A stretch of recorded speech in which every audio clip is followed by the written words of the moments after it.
Assalamualaikum warahmatullahi wabarakatuh. Hai, halo Delvers, terima kasih kamu udah klik video ini. Ketemu lagi sama aku Tamara Delv. Di video kali ini aku akan membahas informasi dunia di mana telah terjadi sebuah fenomena meteorologi di Tiongkok, yaitu mengenai badai pasir. Kalau kalian suka video ini jangan lupa klik tombol subscribe dan juga follow Instagram aku. Terima kasih. Aku sudah merangkum berbagai artikel dari media yang akan aku informasikan kembali kepada kalian.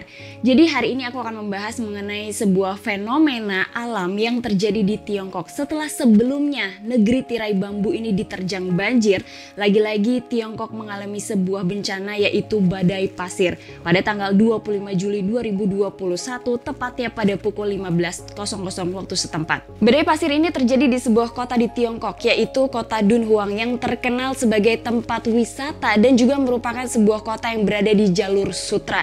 Kota ini juga merupakan situs warisan dunia. Badai pasir ini muncul seperti dinding yang sangat besar dari bagian tepi Gurun Gobi yang terkenal dengan iklim yang sangat keras juga sangat ekstrim.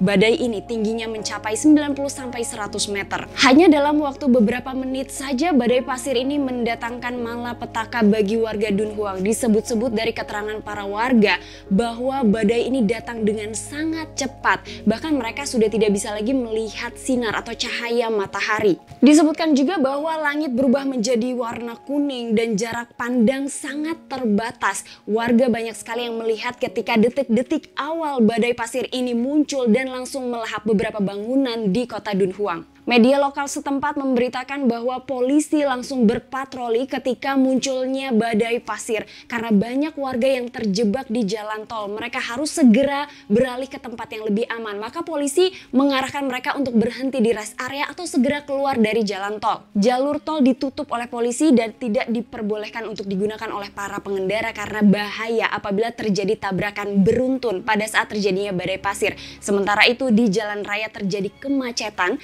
karena banyaknya penduduk yang ingin segera menghindari badai pasir. Nah, akibat dari badai pasir ini sebanyak 400 penerbangan dari 2 bandara besar di Tiongkok harus ditutup karena sangat membahayakan untuk melakukan penerbangan pada saat kondisi badai pasir. Sampai saat ini belum ada informasi dari pemerintah setempat ataupun pemerintah Tiongkok mengenai adakah korban jiwa akibat bencana badai pasir ini. Badai pasir seperti ini bukan pertama kalinya terjadi di Tiongkok. Sebelumnya pernah beberapa kali terjadi dan salah satu yang terparah adalah terjadi di Beijing pada tanggal 14 Maret 2021 dan merupakan salah satu badai pasir terparah selama 10 tahun terakhir karena badai pasir ini menyebar hingga ke Korea. Pemerintah setempat menyatakan bahwa biasanya badai pasir ini terjadi di musim semi, tapi anehnya kali ini terjadi di musim panas dan hal ini jarang sekali terjadi. Pemerintah Tiongkok membuat Great Green Wall di tahun 1978 untuk menangkal debu segera masuk ke wilayah perkotaan dan juga sekaligus membentuk sebuah koridor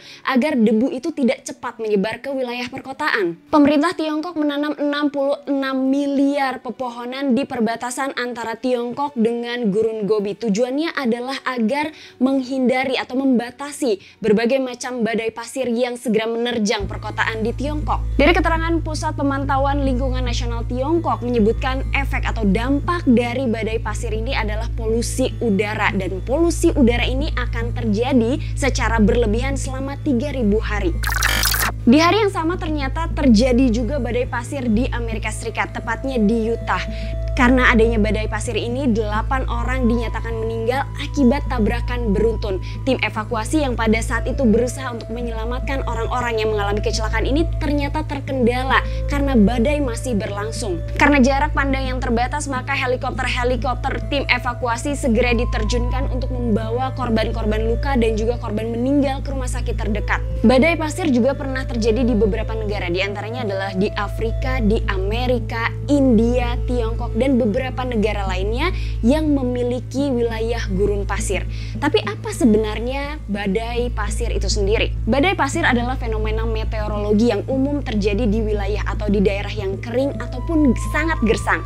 Badai pasir antara lain disebabkan oleh meningkatnya kecepatan angin dalam suatu wilayah yang luas. Tinggi badai pasir bisa mencapai 3-5 meter. Nah, yang terjadi di Tiongkok adalah 100 meter. Bahkan badai pasir tertinggi yang pernah tercatat mencapai 5.000 kaki. Badai pasir memiliki kecepatan angin sekitar 40 km per jam. Jadi bisa saja dalam 1 menit sebelumnya tidak terjadi apa-apa, tapi 1 menit berikutnya sebuah badai pasir bisa saja menyapu sebuah kota. Partikel dalam badai pasir berukuran 0,08 sampai 1 mm. Nah, karena hal itulah badai pasir sangat berbahaya bagi kesehatan. Nah, lalu apa yang harus dilakukan apabila datang atau munculnya badai pasir? Nah, orang-orang yang berada di luar rumah harus segera sebisa mungkin masuk ke dalam rumah, menutup pintu maupun jendela dan jangan keluar hingga badai mereda. Nah, jika kalian berada di jalan, gunakan masker dan pelindung mata karena butiran pasir yang terbawa angin ini sangat berbahaya. Nah, basahi juga area hidung di masker agar membran mukosa tidak mengering atau bagian kulit dalam tidak mengering. Kemudian carilah tempat berlindung karena kebanyakan orang yang meninggal akibat dari terjangan badai pasir ini dikarenakan terlempar oleh benda-benda yang ikut terbang karena adanya angin yang sangat kencang. Nah, itulah informasi dunia dari channel Tamara Delf. Semoga bermanfaat. Hai halo Delvers, ini saatnya aku bacain komen. Tapi sebelum aku bacain komen, aku pengen tahu kira-kira informasi dunia apa lagi yang akan aku bawain di episode selanjutnya. Komen-komen di bawah sini ya. Oke, yang pertama aku bacain adalah dari Doha Seoul, gitu ya bacanya. Hai Kak Tamara, sekolah online sudah mulai dan selama sekolah online dari jam 10 sampai setengah 1 aku selalu nonton video Kak Tamara sambil ngerjain tugas. Sumpah rasanya makin semangat banget buat belajar. Oh iya, doain aku ya, semoga bisa jadi pramugari di suatu hari nanti dan sehat-sehat buat Kak Tamara dan tim. Semangat terus Kak, Salam Bogor Kak. Salam juga untuk Delvers Bogor. Terima kasih doa dan supportnya dan aku juga berdoa biar cita-cita kamu untuk jadi pramugari terkabul. Amin. Yang kedua adalah dari Vira. Dari sini kita bisa tahu ya kalau nggak selamanya pengalaman yang banyak dan kemampuan yang luar biasa menjadikan orang selalu terlihat benar. Betul, aku juga setuju Kak, banyak pengalaman dan pelajaran yang bisa diambil dari setiap kejadian, salah satunya adalah dari sejarah penerbangan. Yang terakhir adalah dari Wulandari Iqbar. Halo Kak Tamara, seneng deh lihat video kakak, aku selalu nonton bareng anak laki-lakiku. Untuk nonton video Kak Tamara, dia yang pertama kali kasih tahu aku video seru Kak Tamara katanya. Seru, mudah dimengerti, dan lebih tahu banyak tentang pesawat. Yang lucu saat dia lihat video horor kemarin, dia bilang, bagus videonya, no jump scare mah, hehehe. Salam dari Iqbar 10 tahun. Halo Ade Iqbar, terima kasih udah nontonin video aku, horornya juga ditonton, kamu luar biasa, hebat banget. Salam buat adik di rumah ya. Terima kasih kalian udah nonton juga video aku, jangan lupa di subscribe, dinyalain lonceng notifikasinya, di like, di komen-komen, dan temukan aku juga di TikTok. Sampai ketemu di episode selanjutnya. Assalamualaikum warahmatullahi wabarakatuh, bye-bye.